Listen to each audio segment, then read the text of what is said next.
What's up YouTube? Georgia Silver Hunter back, and today we'll be hunting this $100 box of nickels that I've picked up from my local Wells Fargo, and in this video we will still be on the hunt to finish off our Jefferson Nickels 1938 through actually 2023. I've added the extra pages to this particular album to get me that far, and we've filled pretty much all the spots except for about 10 nickels plus the proofs. I don't think we're going to be able to find all the proofs in circulation, but to make things easier for us, here is the small laundry list of nickels we're looking for, and they're all fairly low mintage, some of them key dates, and a good number of them are silver war nickels. So I'm excited to get into this box. I hope you are too, so let's jump into it.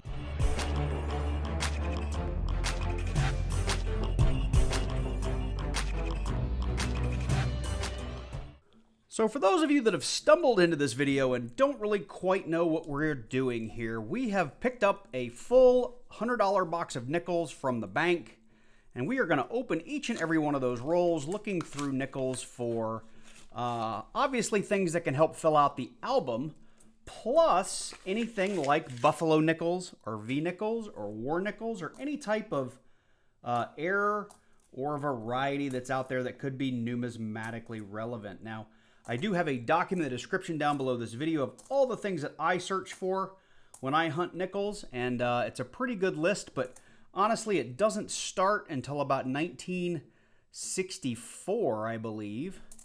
So you can download that list if you like and follow along with us. But we're looking for things like DDOs and DDRs. I'm trying to think. A DDO is a double die obverse. A DDR is a double die reverse. We're also going to keep special attention out for anything 1959 and earlier, because that's when the lower mintage nickels occurred. So we like to hang on to all of those. And right now I'm in the middle of creating tubes of every single nickel from 1959 all the way back to 1938. Of course, if we find some buffalo nickels, that's just fantastic. I think they ended in 1937 or 38 as well. And then, of course, our V nickels go way, way back.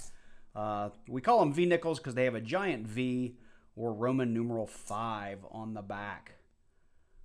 So anyway, that's enough about what we're doing here. I'm just going to do one roll here on camera, and I did skim over a couple that I'll go back and check, but nothing too interesting in this particular roll to get excited about.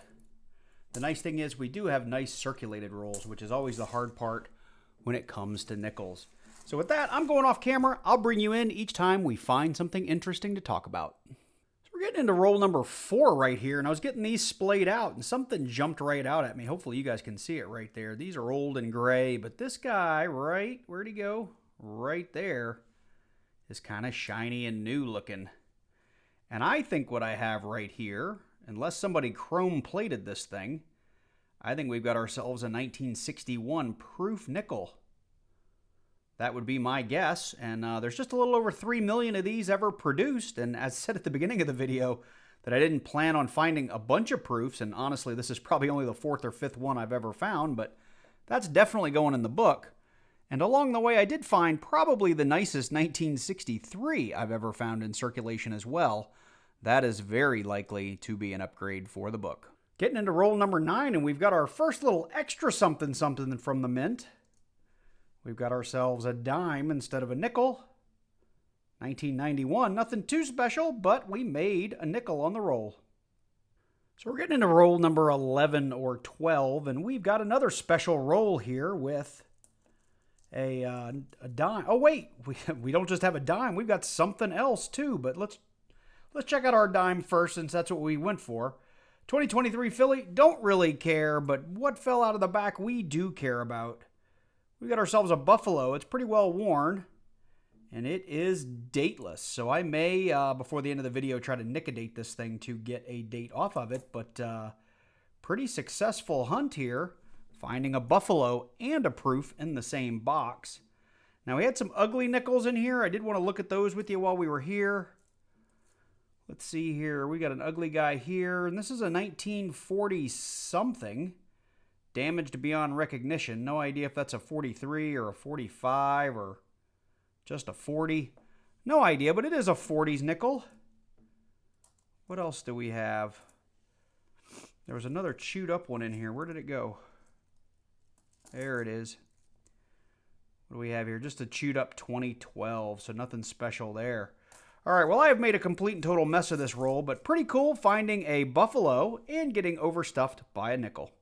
So very next roll, let's roll 12 or 13, and wanted to bring you guys in because these are fresh from Brinks, I believe, or maybe Loomis, but we've got a penny ender. So while we've been overstuffed by a couple of nickel or a couple of dimes, now we're shorted with a penny. And as much as I complain about customer wrap rolls being short, I think it's just really weird when we've got places like Brinks and Loomis that can't manage to keep the nickels with the nickels. But anyway, we'll jump into this roll, and if anything else comes out, I'll be sure to bring you in. All right, I wish I was kidding. I just opened up the penny roll, and for all my belly aching about being understuffed, we've actually got a dime in that roll. Right there, we've got ourselves a 1979, and just to show you, there's our penny. Go ahead and pull that out down here on the end. I know I'm making a mess, but that's okay. All right, well, now we've got 3 dimes and a penny in our nickel hunt. So believe it or not, I was putting the camera away, and apologies if the audio was a little off. I didn't have my mic plugged in, and that pile I'd made, you might have caught it as I was talking about the penny, but look right there. We've got ourselves a 1945 war nickel that popped out of this thing. It's a 1945 Philly. Now, how did I know it was a war nickel? Your war nickels go from 1942 to, I believe, 1946. Maybe it's 1945, but I knew 45 was one of those years, and you can also tell because the mint mark is above the building, not next to the building. So 35% silver right here. And this may be one of the nickels that we need to complete our album. I can't find my little cheat sheet. I don't know where I put it. But if it does go in the album, I'll punch it down with you at the end. So we're up here on roll 15, and we've got our first 50s nickel of the hunt. We've got ourselves a 1954. Looks like a Denver, and I think we've got like an overmint mark or a repunchment mark that's possible on this guy. So let's check it out. Oh, regular D there, so nothing special. So we're on roll number 18, and I think we've come across another proof. When you look at this guy, you'll just see how shiny and mirror finish we got here. We got a 1967. It's another Philadelphia, which I believe all the proofs back then were made in Philadelphia. I could be wrong. Let me know in the comments down below, but he's quite blingy like our 1961 that we found earlier, so we're going to hang on to him for sure. At the very least, it's probably an upgrade for the book. So we're getting into roll number 19 here, and just 2 nickels in, we've come across the oldest Jefferson nickel there is, and it's actually in really, really good shape. This is a 1938. Now, the Denver and the San Francisco are key dates, and I think the Philly has a, let's see here, my sheet says a DDO and a DDR, so let's check it out here. We have the San Francisco, so this is a key date. And where'd my little sheet go? No, I just need the 1938 Denver, but this is still a nice little find. I don't see that the 38S has any sort of DDO or DDR, but let's check Monticello and 5 cents because I know some of them do have a DDO and DDR on that, or a DDR on that. I do not see it here. But there is our mint mark in case you were looking for it. And this will probably be an upgrade for our book. So very happy to hang on to this. We'll put it in right there and keep on hunting. So I'm on that same roll, and I've come across a 1964 Denver that I think a lot of people would get excited about that I don't think qualifies as any of the things you might get excited about. So there's your 64. There's that D mint mark. Now there's a repunched mint mark. There's a D over D. And there is a double die reverse that are out there. And I think there's a double die, maybe obverse as well. Just checking real quick. Yeah, no, there's not. I'm sorry. It's all on the reverse. But let's look at this thing under the scope just to show you what I'm talking about. So on first glance, you're going to look at this D and you're going to get really excited because you're going to see 2 Ds. But if you look at it, looks like this D has been kind of smeared. You've got a big shelf right there, a big sharp drop, and you have no doubling throughout the rest of the D. So to me, this is very typical. It's called strike doubling or machine doubling. So I think that the repunchment mark or the D over D here doesn't exist. The other thing is a double die reverse. And if you come down here and look at of, you'll get really excited because you'll see a little bit of an extra O and an extra F. me zoom out a little bit. It'll help get more of this on the screen. Even in the word states, right? We've got a little extra E here, a little extra T, a little extra A. But again, to me, this is all very indicative of strike doubling or machine doubling. So, I mean, I'm going to hang on to this one. I'll put it aside in case anyone disagrees with me. I'd love to hear your thoughts on it, but from looking at the books and my understanding of how machine doubling works, I think this is pretty much a telltale sign, or a really good example, I guess I should say, of machine doubling. So, like I said, I'll put it aside. Let me know in the comments down below what you think. So we're up here on roll number 23. We're probably, I don't know, a quarter way through the roll, and we've come across our next find. We've got ourselves a 1940. A little bit of damage there on the rim. We've got ourselves a Philadelphia. Very same roll towards the tail end. We've got our next find. It is a 1949. Not in terrible shape for being a 49, and we've got another Philly. We're all the way up here on roll number 30, and we've got our next find of the hunt. We've got ourselves a 1946, so we just missed the war nickels. We've got a 1946 Denver. Now, I believe there's like a over mint mark or a repunch mint mark on this guy. Not seeing it here, so we'll just throw it on the board as a 40s find. So we've gotten into roll number 34, and as I spread this one out, we've got something else super shiny sticking out here. I'm going to say this is a proof, just judging by that finish and the frostiness of it. We've got ourselves a 1988 San Francisco, so definitely a book filler. I think that's going to go with at least that one other proof, or at least I'm pretty sure it's a proof. So at 1961, correct me if I'm wrong, but they did make a proof in 61. Obviously, different proof. It's not mirror finish and frosted details, but this is a really, really cool find. Roll number 35, we've got our next find. We've got ourselves a 50s. We got a 1959. Let's see what we got here. We got ourselves a 1959 Denver. So we're all the way up here on roll number 43, and we've come across our next find. We've got ourselves a 1958. Looks like we've got ourselves a Denver. Same roll, just a handful of nickels later, we've got ourselves a 1951. Now, the 1951S is a semi-key date, so let's check this out. Let's see what we got. Just have the Philly, but it's another 50s on the hunt. So, believe it or not, just a few nickels later, we've got another 50s. It looks like it's another 58. And we have another Denver. I was hoping it'd be a Philly, so we kind of had both, but we'll take another 58 Denver. Well, we have reached the end of this box of nickels, and we've got a lot to talk about because we had a lot of finds in there. And we're going to start with some of the cooler stuff we found in the box. First off, we did find a Buffalo nickel, and as I promised, we did go ahead and nick a date this thing, so we are able to get a date off of it now. It is a 1927. Now, I checked my Buffalo album, and unfortunately, I already have this one, and the one I have is in better shape. And this one's pretty scratched up as it is. It would have been a nice filler, but I'm glad I already have that one. We did come across a key date nickel, a 1938 San Francisco in pretty decent shape. Now, the one in my album is already a little nicer than this, and this has a little over 4 million minted. That's what makes it a key date. Just means it's super low mintage. We did get some silver in any coin roll hunt that the Georgia Silver Hunter does. If we find silver, it is a win. So we got ourselves a 1945 Philly. Again, didn't need this one for the book. The one I have is already nicer than this, but I will never turn away silver. This will go in the treasure chest, so we keep track of all the silver we have found throughout the year. Now, we did come across a couple of proofs. We've got this 1961. This is clearly a proof. Now, in 61, they didn't San Francisco mint these. These were minted in Philadelphia, but you can tell just from the finish that this is a proof. Now, my album does not have a slot for proofs at this date range, so we're going to flip this up and throw it in my 2x2 box.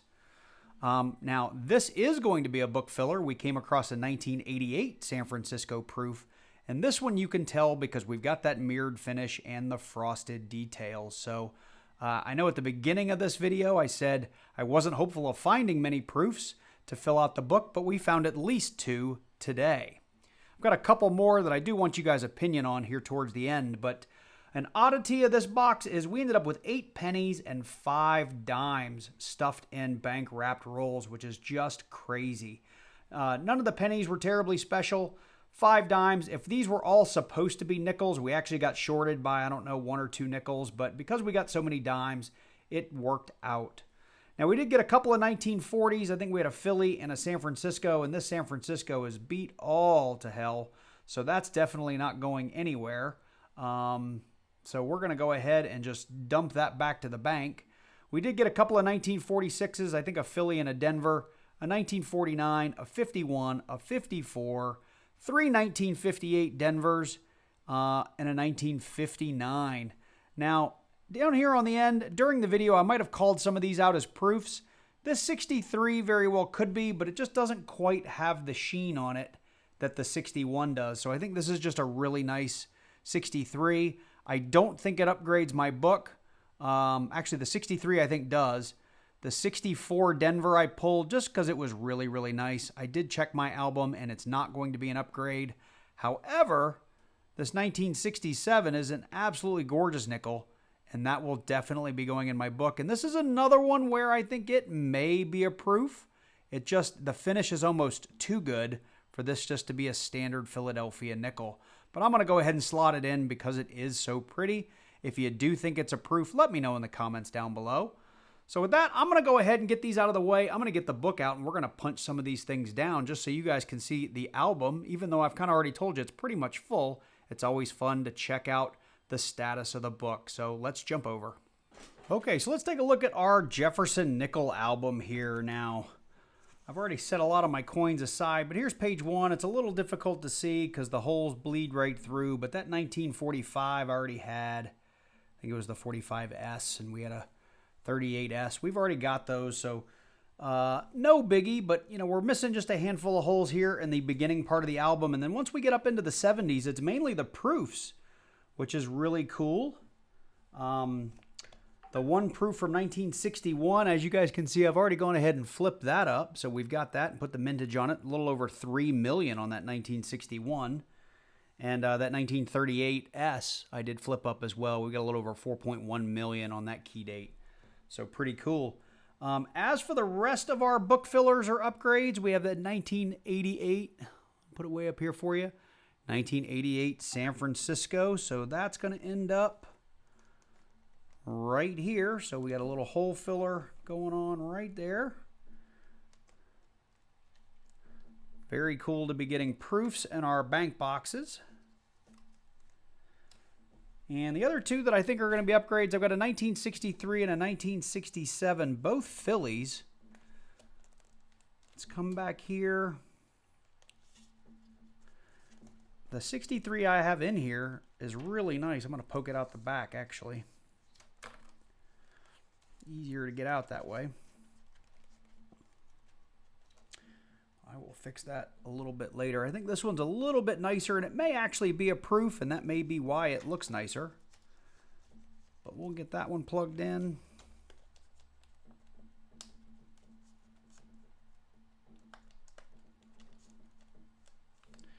And we have ourselves a 1967 that looks really, really nice. We'll get that plugged in. Who knew? No Philly in 1968. That's too bad. My existing 67 was really nice as well, but I do think this one's a little bit nicer.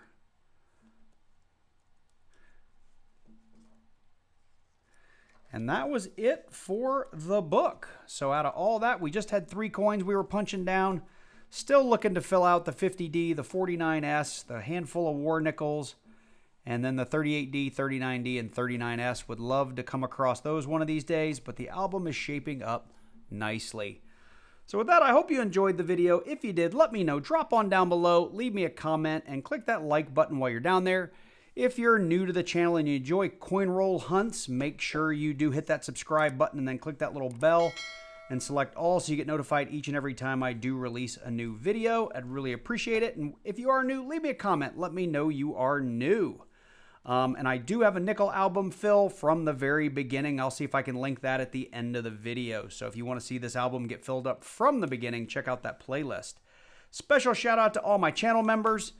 Thank you guys for supporting the channel each and every month. It really means a lot to me, so thank you so much. With that said, I hope everybody's doing well. Take care, and I look forward to seeing you in the next one.